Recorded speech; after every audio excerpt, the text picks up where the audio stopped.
La Revolución Francesa está, vamos a decir, lleno de simbolismos, ¿no? El gorro frigio, el pantalón de los sans-culottes, la bandera de Francia y la misma toma de la Bastilla. Son simbolismos. La causa principal de la Revolución Francesa, profe, ese tema, ¿cuántas preguntas toma esa Marco? Muchas, estimado Maribel, muchas. Es recurrente este tema. La causa principal de la Revolución Francesa es el gobierno despótico. Aquí ponemos, causa de la Revolución Francesa. El gobierno despótico, también conocido como el antiguo régimen. Hagan sus preguntas. Buen día con todos. Estamos a punto de llegar a 1000K. Hagan sus preguntas. Causa principal de la Revolución Francesa, el gobierno despótico, conocido como el antiguo régimen. Esa es la causa principal. Hay una frase que resume la idea de los monarcas despóticos o absolutos. La famosa frase de Luis XIV, el Estado soy yo. Claro, esa frase la propuso Luis XIV. En cambio, la Revolución Francesa, en la Revolución Francesa quien gobernará es Luis XVI Borbón. Y ellos representan el gobierno despótico. Vamos a poner aquí a Luis XVI Borbón. ¿Cómo se llama la esposa que también será víctima de la guillotina? A ver, el nombre de la esposa de Luis XVI. Es 20% de Sí, ya. Listo. María Antonieta, ¿no? Marie Antoinette. Hagan sus preguntas, por favor. Ya llegamos a 1000K. La siguiente será 5000K. La segunda causa de la Revolución Francesa es la influencia de la Ilustración. Son 4 principales causas: el gobierno despótico, la influencia de la Ilustración. Aquí tenemos a los 4 famosos ilustrados: Voltaire, Montesquieu, Rousseau y Diderot. Claro, estimado David, María Antonieta, ¿no? De la dinastía Habsburgo, de origen austríaco, guillotinada junto con su esposo, ¿no? Junto me refiero de que primero muere el esposo, después muere ella, ¿no? Meses después. Bien, tercera causa de la Revolución Francesa, tenemos la clase estamental. La clase estamental se divide en 3, lo que se conoce como primer estado, segundo estado y tercer estado. El primer estado representa la nobleza. Claro, otros ponen al primer estado al clero, pero la nobleza estaría bien. Segundo, el clero. Y el tercero, el pueblo, ¿no? El estado ya. Los 2 primeros se les considera como los privilegiados. Los privilegiados. Bien. Y la cuarta causa de la Ilustración es acerca de la crisis económica, que incluye las malas cosechas. El pan, por ejemplo, el precio se había elevado excesivamente y algunos cronistas señalan que la mitad del sueldo de un trabajador lo gastaba en pan, imagino. ¿Qué tal, estimado Yarlet o estimada Yarlet o Yarlet? Aquí, hoy el tema es la Revolución Francesa, ¿no? El tema de temas. Esas son las 4 causas de la revolución. La más importante es el gobierno despótico. La idea de que el Estado lo representa la familia de los Borbones, en este caso gobernado por Luis XVI y su esposa Marie Antoinette. Respecto a la crisis económica, sería bueno mencionar el despilfarro de la reina María Antonieta, a tal punto de que le decían Madame Déficit. Madame Déficit. Bien, hagan sus preguntas. Listo. Ahora, identificado las 4 causas de la revolución, vamos a mencionar ahora las etapas de la Revolución Francesa. Vamos a poner aquí etapas y periodos. Esta es la parte, vamos a decir, un poco más compleja de la revolución, ¿no? Por la amplitud del tema, ¿no? Por los tantos periodos que tuvo Francia. La Revolución Francesa se va a dividir en 8 periodos, o sea, de 3 etapas: la monarquía constitucional, la república y el imperio, y cada etapa tiene periodos. El primero se llama los estados generales, ¿ya? Bien, entonces hagan sus preguntas, bienvenidas sus preguntas. Hoy el tema es la Revolución Francesa. Vamos a empezar con los datos, vamos a decir estadísticos. La primera etapa de la Revolución Francesa, la primera etapa, se denomina la monarquía constitucional. Ponemos aquí monarquía constitucional. Listo. Recuerden que la fecha es para ubicarnos, de 1789 hasta 1792. Listo. En la monarquía constitucional, el primer periodo se le conoce como los estados generales. Ya, vamos a analizar a continuación qué es lo más importante, qué pasó y a qué se refiere con los estados generales. Y estamos en el mes de mayo de 1789. Aquí empieza la revolución cuando hablamos de periodos. Listo. ¿Qué tal? Saludos. En marzo, el 4 de marzo empieza el anual. ¿Ya, estimada Maribel? El anual. Entonces, ¿qué tal? Buenos días. Bienvenidos. Hoy el tema es Revolución Francesa. A ver.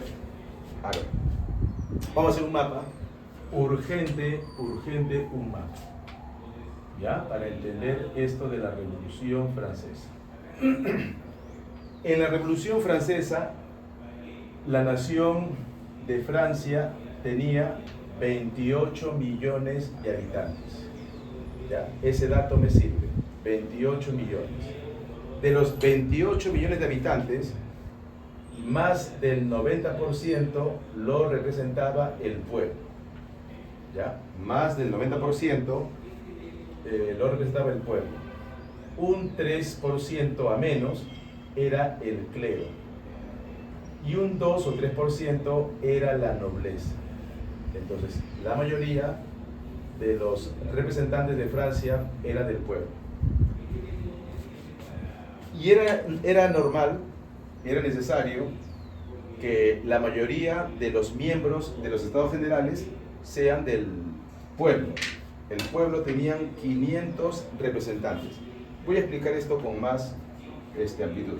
Profe, ¿el derecho divino para gobernar en Francia es igual que los faraones en la época de Egipto? Interesante. ¿Qué tal, estimada 68? A ver. La monarquía absoluta, o sea, el antiguo régimen, el gobierno despótico, se basaba en 4 principios, ¿ya? En 4 doctrinas. Uno era el providencialismo. El rey gobierna por mandato divino. 2, centralismo. El rey concentra todo el poder. Y 3, regalismo. Gobierno sin obstáculo. De los 3 me preguntas por el providencialismo. Sí, pero la diferencia con el derecho divino era que en el caso de Egipto, vamos a decir, el derecho divino estaba vinculado con los dioses, ¿no? Politeísmo, los dioses, Amón-Ra. El faraón es hijo de Amón-Ra, o algo así. Es el Osiris viviente. En cambio, en el caso de los Borbones, Luis XVI gobierna porque Dios así lo quiere. Eso sería de repente la diferencia, ¿no? En los faraones, el faraón es el hijo de Dios, casi poco más y el Dios en persona. No tanto así en los Borbones. Pero el derecho divino en ambos casos sí eran similares, ¿no? Interesante. Listo. A ver, ¿qué son los estados generales? No es más que una asamblea donde el rey permitió que las tres clases sociales, nobleza, clero y pueblo, se reúnan para hacer reformas y acabar con la crisis económica. De esa reunión, llamado Estados Generales, surgieron 1.200 diputados, 350 de la nobleza, 350 del clero, 500 del pueblo. Esos diputados elegidos por cada clase social, cuando se presentaron en los Estados Generales, y su objetivo era hacer una reforma tributaria, pasó un incidente que va a causar el fracaso de los Estados Generales. ¿Qué pasó? Los diputados del pueblo querían que el voto sea por persona, no por clase social. Entonces, a eso se le conoce como el problema del voto. Porque si no es por persona, si no es por cabeza, entonces no se van a poder hacer leyes en favor del pueblo, porque la nobleza y el clero se van a juntar y ambos harían mayoría. Pero si el voto es por persona y no por clase, entonces muchas leyes beneficiarían al pueblo. Como el problema del voto causó el fracaso de los Estados Generales, los diputados del pueblo decidieron no asistir a los Estados Generales y buscar otro local para formar otra asamblea. Y encontraron un local abierto, un local que era un lugar deportivo, el famoso salón donde se juega la pelota.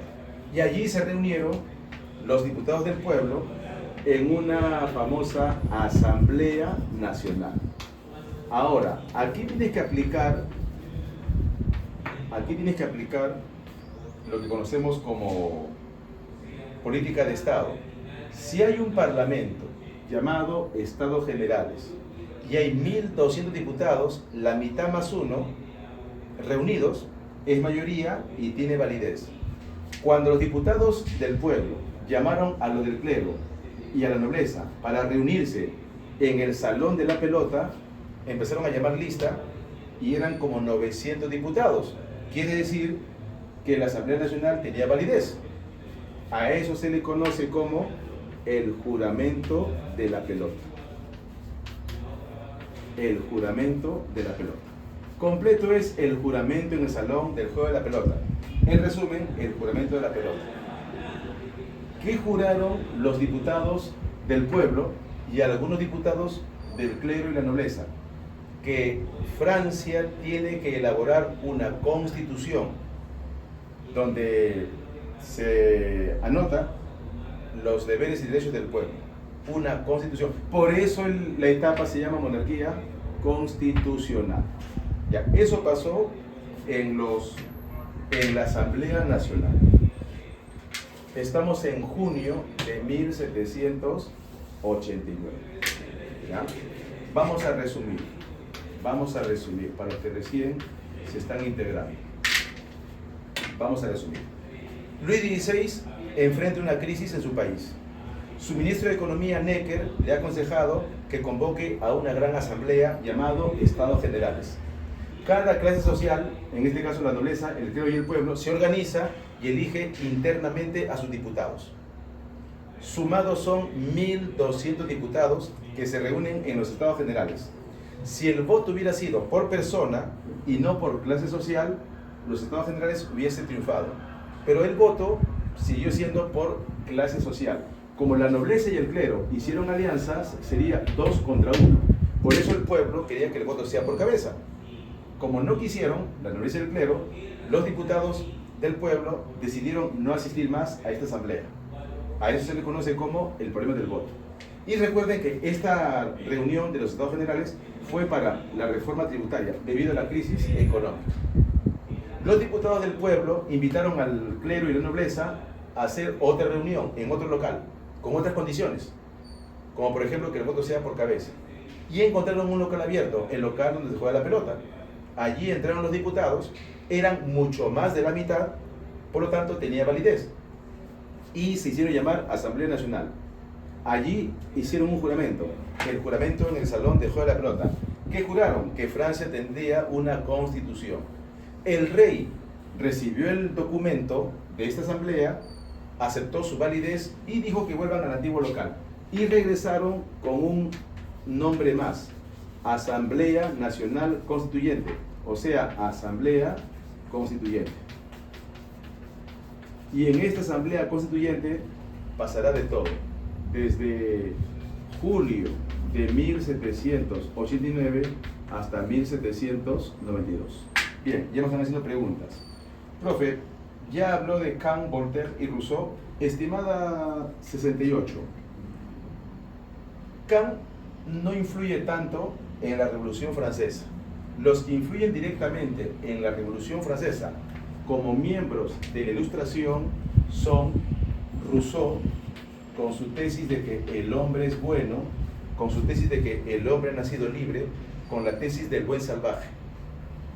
Y Barón de Montesquieu, con su tesis de la división de poderes y que Francia debe asumir un gobierno como la de Inglaterra, una monarquía constitucional. También está Voltaire con su diccionario filosófico. Voltaire pues es un personaje clave. Y Diderot dirigiendo la enciclopedia. La enciclopedia era el libro que resumía el saber de la época. Bien, el modelo era Inglaterra y lo que querían era que Francia se convierta en una monarquía constitucional. Y por eso la Asamblea Constituyente precisamente empezó a elaborar una constitución. Las primeras páginas de la Asamblea Constituyente que va a anotar es la famosa Declaración de los Derechos del Hombre y del Ciudadano. Con esa jerga, Declaración de los Derechos del Hombre y del Ciudadano. Aquí ni le aumentes ni le quites palabras. Declaración de los Derechos del Hombre y del Ciudadano. Y esta Declaración de los Derechos del Hombre y del Ciudadano se resume con dos palabras. Todos los hombres nacen y permanecen libres e iguales en derechos. Por lo tanto, dos ideales. El ideal de la libertad y el ideal de la igualdad. Libertad e igualdad. Todos los hombres nacen libres e iguales en derechos. Bien, ahora, ¿cuál fue, vamos a decir, la gota que derramó el vaso para que explote la revolución con la toma de la Bastilla? Eso viene a continuación. Profe, ¿por qué hombre y ciudadano? Caramba, Michael, mira la pregunta. A ver.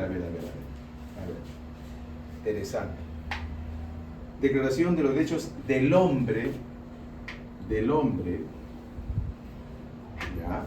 Del hombre, incluye también a las mujeres en un sentido menor, y del ciudadano. ¿Ya? Cuando tú hablas de los derechos del hombre, estás hablando al hombre como, vamos a decir, ser humano, al hombre en general, los derechos del hombre en general. Por eso la Revolución Francesa tuvo más trascendencia que la de Estados Unidos, porque la de Estados Unidos habla solamente del norteamericano, en cambio aquí del hombre como ser humano, como especie humana. Y ese hombre es a partir de ahora un ciudadano. En Francia será visto como un ciudadano, ya no como un país de estamentos, sino un país donde todos son iguales, todos los hombres son iguales, por lo tanto todos son ciudadanos.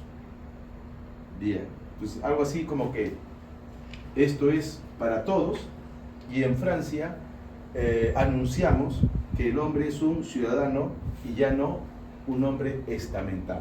Interesante. Profe, Robespierre, ¿qué quiere saber de Robespierre, estimado José André? Ahora, Luis XVI no está conforme con todo lo que está pasando en Francia. Luis XVI no está conforme con todo lo que pasa en Francia. ¿Qué hace Luis XVI? Destituye al ministro de Economía Necker. El ministro de Economía le dio la idea de todo esto. Destituido, el pueblo se entera y el pueblo termina tomando la Bastilla. Entonces, en plena asamblea constituyente sucede por el despido de Necker la toma de la Bastilla. El 14 de julio. La Revolución Francesa ha estallado. Profe, ciudadano, ¿a partir de qué edad sería desde que nace? Ah, Michael, interesante. A ver, Michael. A ver, está buena tus preguntas, vamos a llamar retóricas. A ver, Michael, a ver. Ciudadano no se refiere desde el momento de que naces. No, se refiere a que de las tres clases sociales, Francia anuncia que todos son iguales. Que ya no es necesario que digas nobleza, clero y pueblo. No, todos son ciudadanos. Y el ciudadano, vamos a decir, que adquiere esos derechos, claro, es desde tu nacimiento, pero sobre todo cuando adquieres mayoría de edad. ¿Ya? Y respecto a la mujer, sí, pero no se discute a profundidad qué tipos de derechos tiene la mujer. Por ejemplo, la mujer no tiene derecho de votar. El hombre sí tendrá derecho de votar, pero tú no vas a votar cuando naces, tú vas a votar desde los 21 años. ¿Ya? Entonces, esa preocupación que tú escribes, que es interesante, ¿no, profe? Pero, ciudadano, ¿a partir de qué edad? Desde que nace, ya, no era la preocupación de Francia. Francia no se preocupaba de que ese niño es ciudadano. No, lo que Francia se preocupaba es que la sociedad no sea estamental y que todos son ciudadanos, y obviamente desde que naces, pero adquieres los derechos desde la mayoría de edad.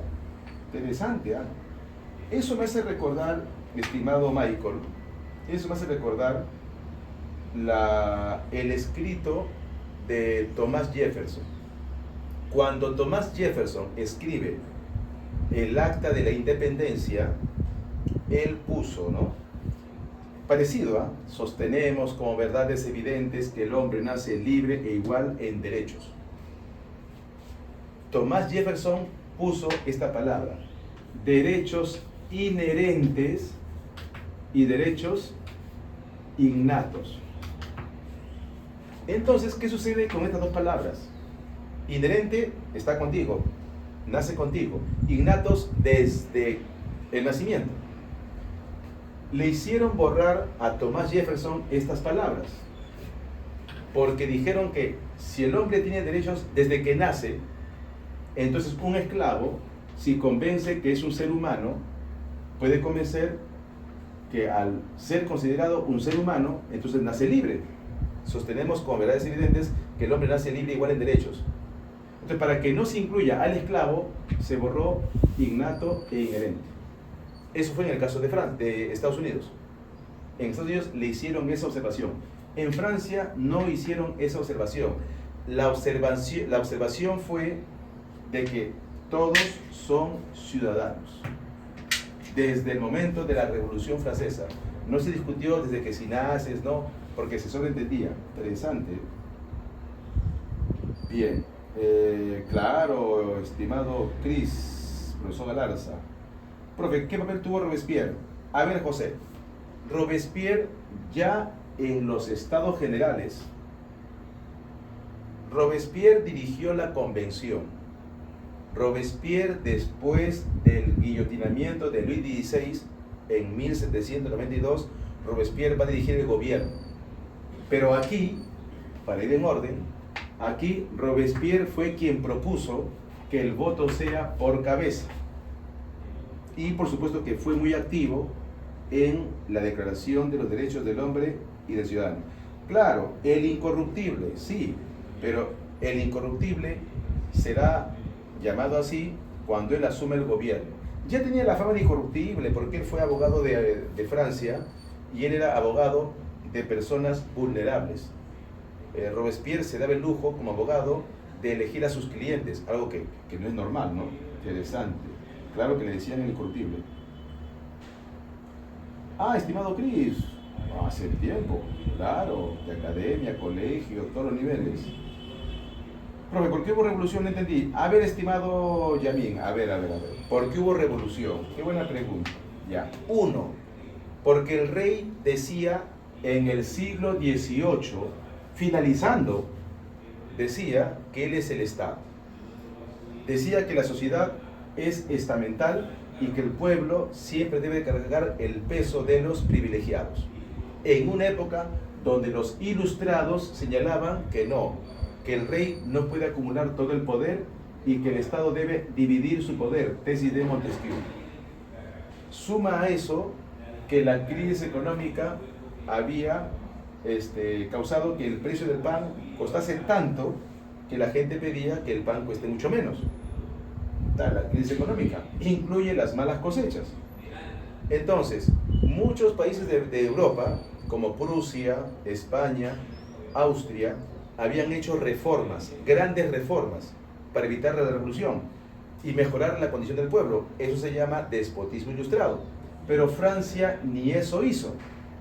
Entonces, la pobreza aumentaba, el rey seguía con un pensamiento, vamos a decir, antiguo, arcaico, cuando el mundo estaba cambiando, y lo que terminó fue con la Revolución Francesa. Bien. ¿Cómo era el voto antes de la Revolución? A ver, Joca. A ver. Antes de la Revolución, de manera esporádica, el rey convocaba. Cuando Francia estaba en crisis, el rey convocaba a los estados generales. Los estados generales es una gran asamblea que se convoca en época de crisis, cada 70 u 80 años, o tal vez cada 100 años. La última vez que Francia convocó a esta gran asamblea, llamado los estados generales, fue en 1600 y pico, 1630. Y allí el voto era por clase social, nobleza, vale un voto, lo que el clero diga, vale un voto, y el pueblo un voto. Se llama votación por estamento. Pero los tiempos habían cambiado y los diputados del pueblo querían que el voto sea por persona, no por estamento. De esa manera se podrían hacer leyes que beneficien al pueblo. Bien. Entonces, antes, ¿cómo era el voto? Por clase social. ¿Qué pedían los diputados? Que sea por cabeza. Interesante. Profe, ¿cómo influenció la revolución en el Perú y la independencia y en nuestra república? Pero, estimada 68, en la república no, porque la revolución francesa fue en 1789. Y en esta época gobernaba el virreinato del Perú, los virreyes. Ahí estaban los virreyes Gil y Taboada, el virrey de la Croix. Entonces, ¿cómo influyó en el Perú? Mediante, no tanto la revolución. Ya, ojo, hablo de la revolución en 1789.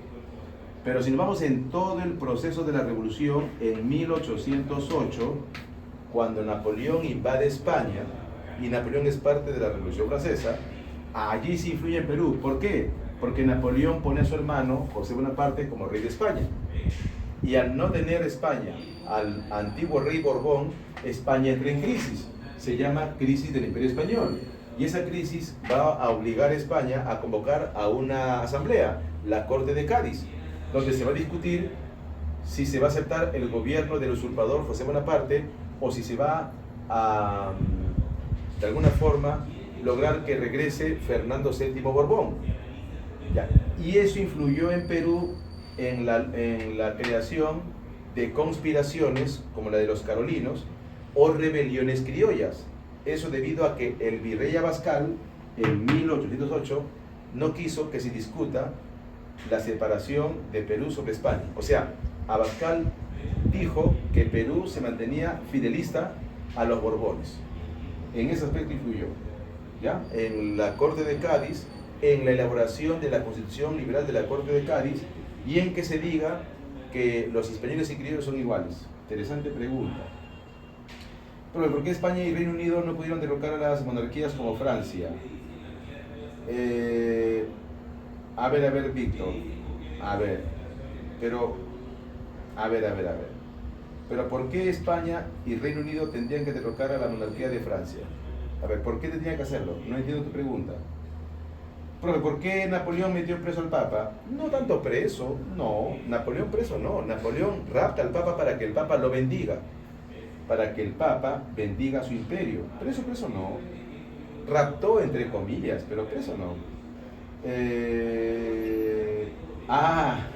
Profe, ¿puede profundizar sobre la relación de Napoleón y la revolución? ¿Napoleón es consecuencia o causa? A ver, Napoleón no puede ser causa de la revolución. Las causas de la revolución, estimado Joca, está acá.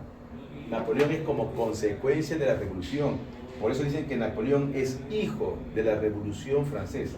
No, Napoleón no es causa, Napoleón sería como consecuencia, resultado de la revolución francesa. Y él mismo se convenció en el camino de que él era el hombre, vamos a decir, destinado para gobernar como cónsul. Interesantes sus preguntas, interesante, pero causas no, causas están acá. El gobierno despótico, la influencia de la ilustración con la enciclopedia, la clase estamental y la crisis económica, incluido las malas cosechas. Profe, en su libro El siglo de las luces, Alejandro Carpentier cuenta cómo se llevó la revolución a las Antillas. Sí, pero ojo que es novela, ojo que es novela histórica, ojo que es novela histórica. Profe, Austria formaba parte del CIR. Caramba, Luis Alejandro, claro, Austria con Alemania, aunque Alemania no existía, era Prusia, formaba parte del CIR. Pero Napoleón pondrá fin al Sacro Imperio Romano Germánico y va a crear la Confederación del Rin. Interesante, Luis, sí, pero el CIR estaba en decadencia en esa época. El CIR estaba en decadencia. El país más poderoso era Inglaterra, pero el primer país que lucha contra la revolución es Austria. El CIR, claro, interesante. Bien, se toma la Bastilla el 14 de julio de 1789, la revolución estalló, en plena declaración de los derechos del hombre, y se redactan dos constituciones. Se redactan dos constituciones, la Constitución Civil y la Constitución del Clero. Obviamente la civil tiene más importancia, pero se redactan dos constituciones, civil y del clero. ¿Ya? Listo. La Asamblea Constituyente duró 2 años. Del 89 acá estaba hasta el 91. Bien. Una vez que se redactaron dos constituciones, civil y del clero, y una vez que se hizo la Declaración de los Derechos del Hombre, vamos a decir que el asunto se calmó y se inició otro periodo, la Asamblea Legislativa. Bien, hagan sus preguntas. Vamos a poner ahora el siguiente periodo, la Asamblea Legislativa. Si algo no quedó claro, pueden volver a refrendar.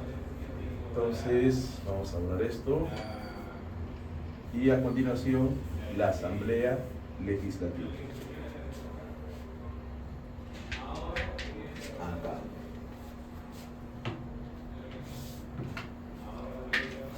En la Asamblea Legislativa estamos en 1791. ¿Qué se menciona? ¿Qué debes saber de la Asamblea Legislativa? Ojo que tienes que ir en este orden. La revolución tiene este proceso. Estados generales, reforma tributaria, problemas del voto. Ya explicado.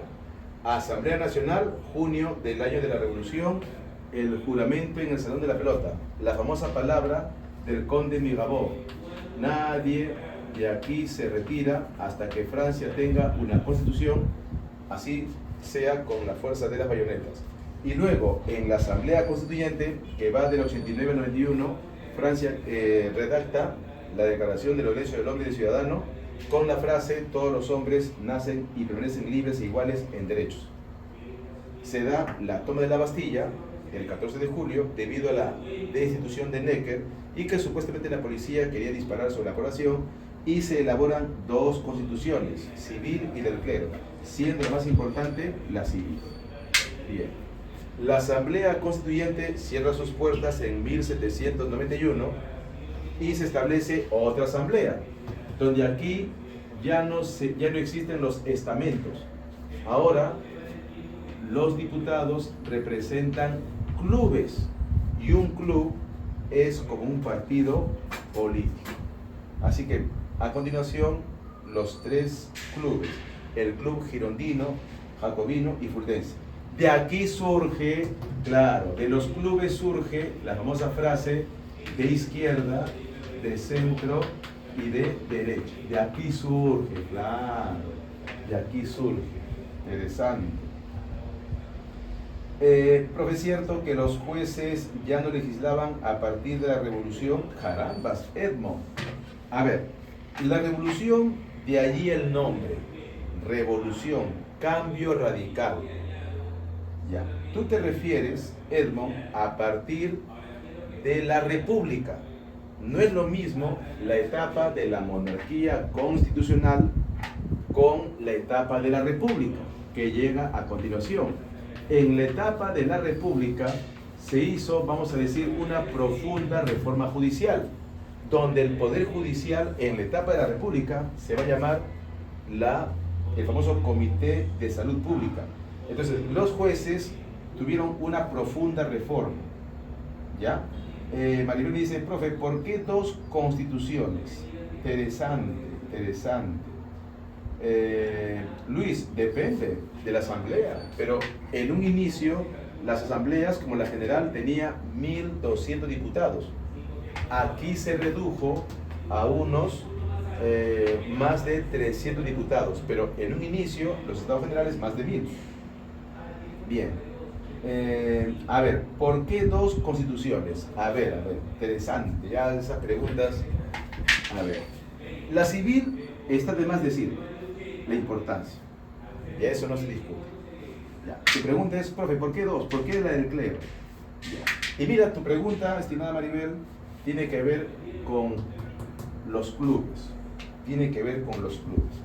Ya, por favor, no se olviden inscribirse en mi canal, Profe Galarza, YouTube. Ya, ahí tengo contenidos. Y en marzo, empieza ciclo anual y semestral y colegio. Colegio tenemos en 2 locales, aquí al frente de San Martín y en San Martín, estación San Martín del tren en San Juan de Lurigancho. Para más información. Más información aquí, por supuesto, en la academia. Ya. Me pregunta Maribel, ¿por qué 2 constituciones? Esta parte es genial. A ver.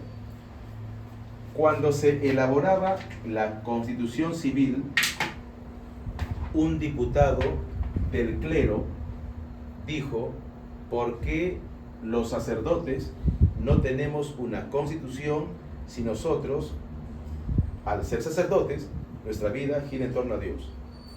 Dijo que por qué muchas iglesias de gran tamaño, por qué no pagaban tributo y por qué no el Estado no los vendía para obtener dinero, porque la crisis era muy, pero muy,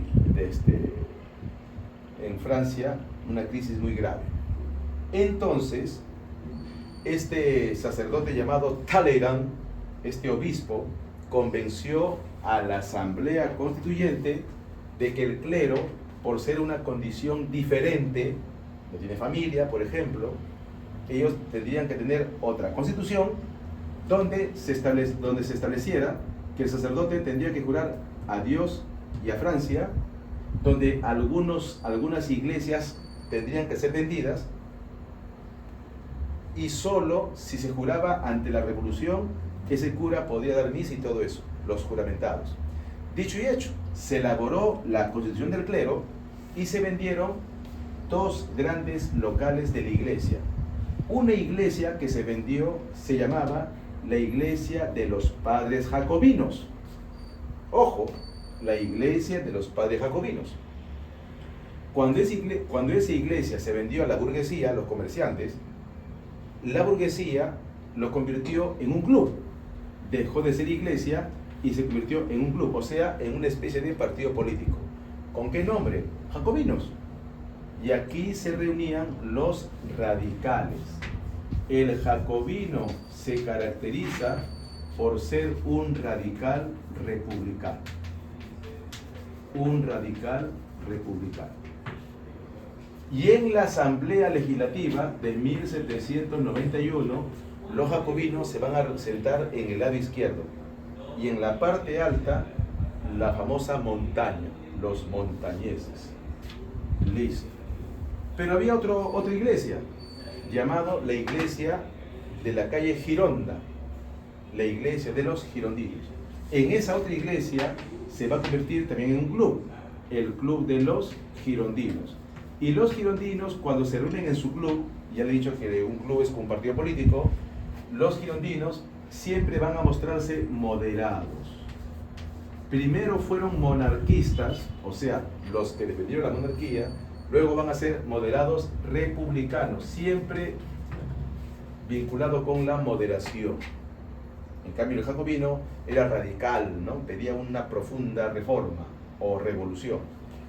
Pero había otro club, el club de los fuldenses. Estos, los calladitos, eran los peligrosos. Ellos eran monarquistas.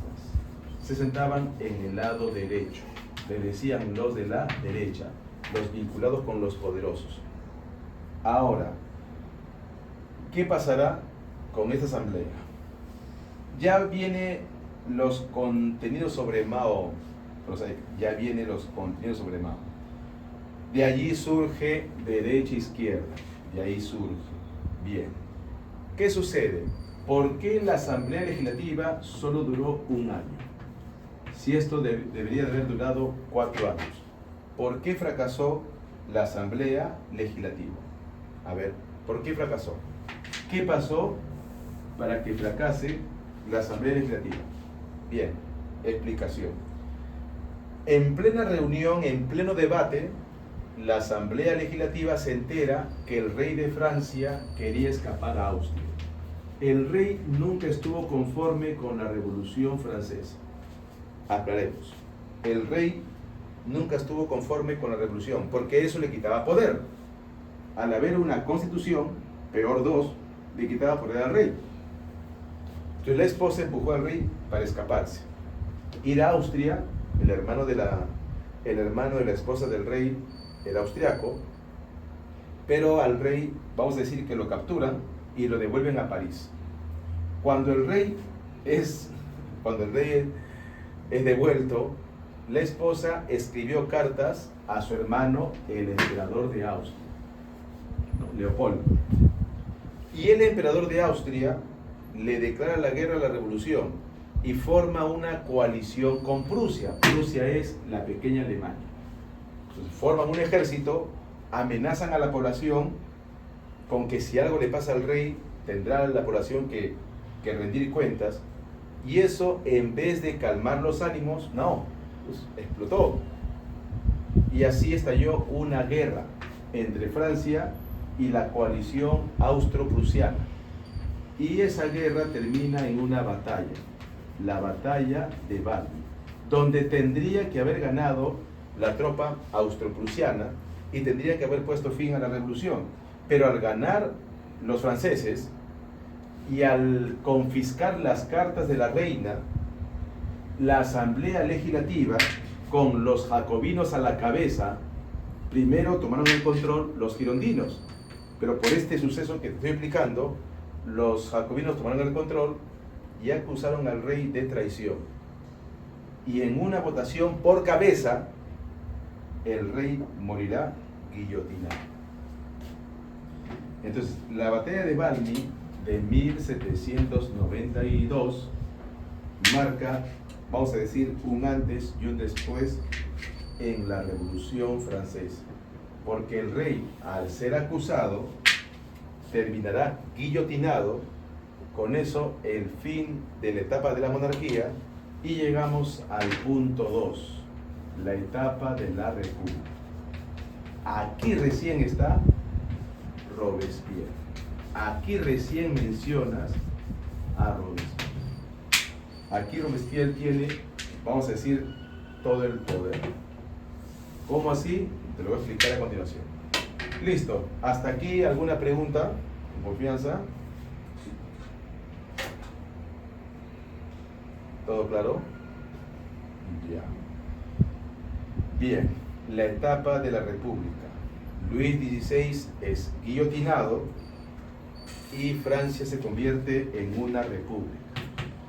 la Asamblea Legislativa cierra sus puertas, hay una, vamos a decir, cacería de brujas contra los girondinos y los jacobinos toman el control. Convocan a un nuevo parlamento, a un nuevo congreso, y se van a titular el gobierno como el gobierno de la convención. La convención. Aquí ocurre lo que me han estado preguntando. Profe, ¿los jueces qué fue? Hubo una profunda reforma judicial donde en la Convención Nacional, ahora quien va a administrar la justicia se llama el famoso Comité de Salud Pública. Una especie de inquisición de la revolución que te sentenciaba, si tenías parte de culpa, a la guillotina. Profe, ahí surge Marat. No solo Marat, estimada Itzi. En la convención el más votado fue Maximiliano Robespierre. El segundo más votado, lo que tú mencionas, Marat.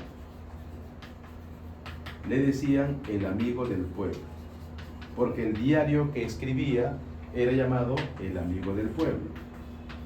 En cambio, a Robespierre se le conocía como el incorruptible,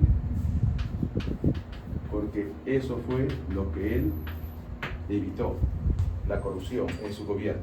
Por eso se guillotinaban a muchas personas. Listo, pero el tercer más votado fue Danton. Le decían por su gran oratoria el orador del pueblo. Su oratoria hasta superaba al de Robespierre, el orador del pueblo. Y esto es lo que se conoce como el triunvirato de la convención. Maximiliano Robespierre, Marat y Danton. Los miembros de la... Profe, ¿por qué lo llamaron etapa republicana? A ver, Yamit, a ver, qué interesante. ¿Por qué? Porque cuando el rey muere guillotinado y después la esposa, estás acabando con la monarquía. La revolución no quiso otro rey, porque tranquilamente pudieron haber ya puesto rey al hermano del guillotinado. El hermano Luis XVI tenía pues 2 hermanos. Ellos pudieron haberlo nombrado rey, pero Francia no quería saber nada con la monarquía por todo esto de la traición en la batalla de Valmy.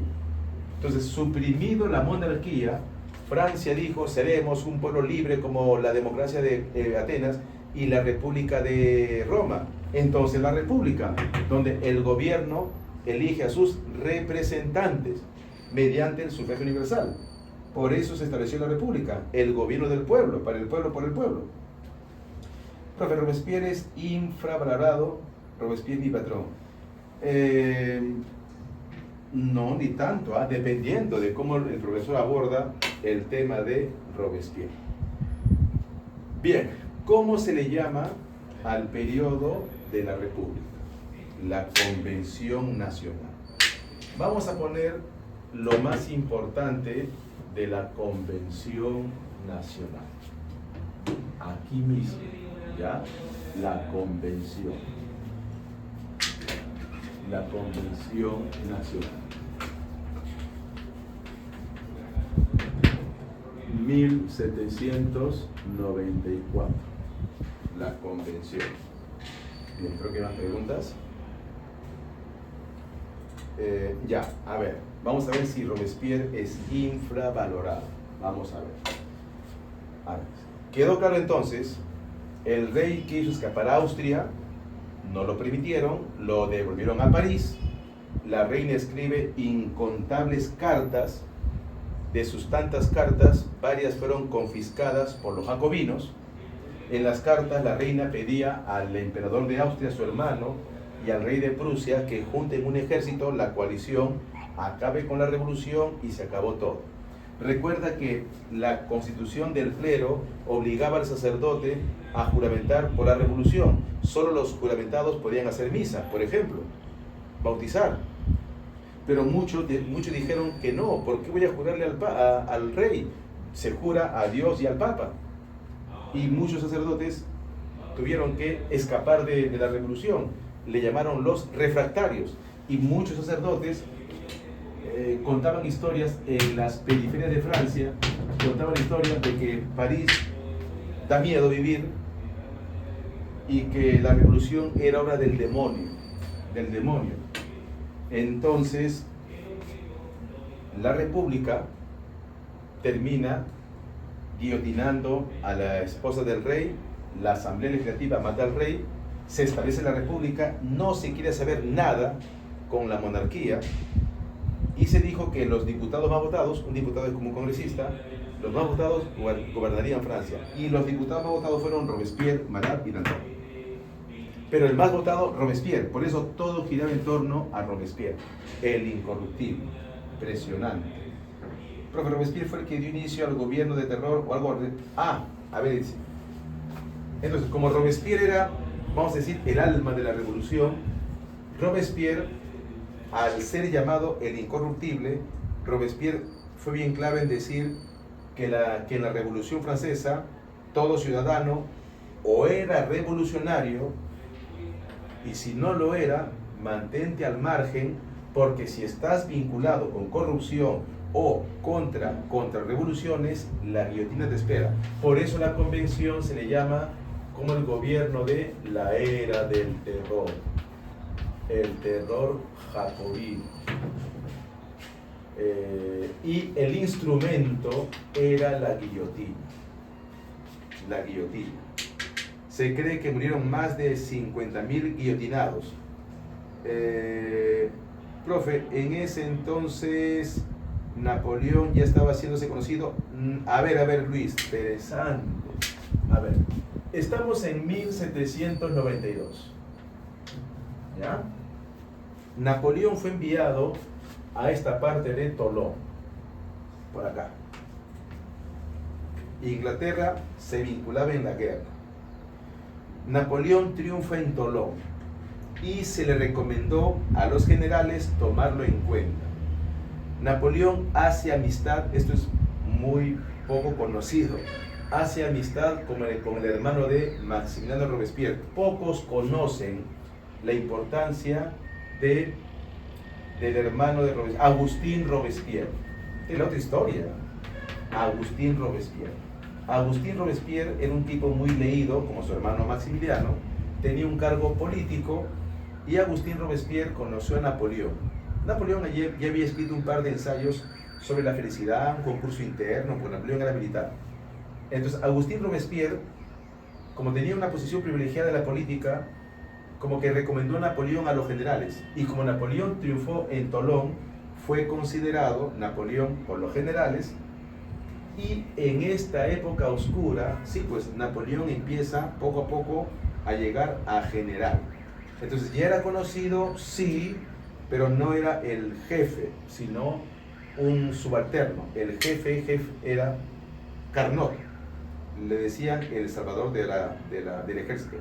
Profe, ¿qué nos puede decir de la matanza de católicos y monárquicos en la Vendée? Justo, estimado ITV, justo lo que te decía, la matanza de la Vendée era precisamente porque existía este problema de los sacerdotes no juramentados que no aceptaban la constitución del clero y no aceptaban la revolución. Y muchos campesinos, influenciados por estos sacerdotes, no apoyaron la revolución y lucharon contra la revolución. En las periferias, la Vendée es un ejemplo, la matanza de la Vendée. Y otra cosa más, que por esta época, interesante este tema, estimado ITV, por esta época surgió una idea que contrastaba con la convención, los famosos federalistas. No menciono mucho porque en el examen, no, recuerden que esto está más que todo, ¿no? Dirigido a algún público académico que postula a San Marcos, a la UNI, y como que no se toma en cuenta a los federalistas. Los federalistas querían convertir a Francia algo así en lo que es los Estados Unidos. Estados Unidos, cada estado es autónomo. Federación, pues. Por lo tanto, si cada estado es autónomo, acabas con el centralismo de París, que dirige la revolución. Entonces, la combinación de los sacerdotes no juramentados, no revolucionarios, que animaban al campesino a estar contra el centralismo de París y su revolución, y los federalistas trajeron como consecuencia la matanza de los monárquicos en la... y se dice monárquicos porque estos campesinos, al luchar contra la revolución, están defendiendo la monarquía, porque la Iglesia Católica estuvo en favor de los monarcas. Interesante. Eso, estimado ITV, es un tema bien interesante. La revolución es un tema bien amplio. La revolución es un tema de mucha bibliografía. Y como dije una vez en mis grabaciones aquí anteriores, como de la invasión a Tahuantinsuyo, tú puedes tener, no sé, una propuesta de izquierda y decir que la revolución sobre todo fue por la crisis económica.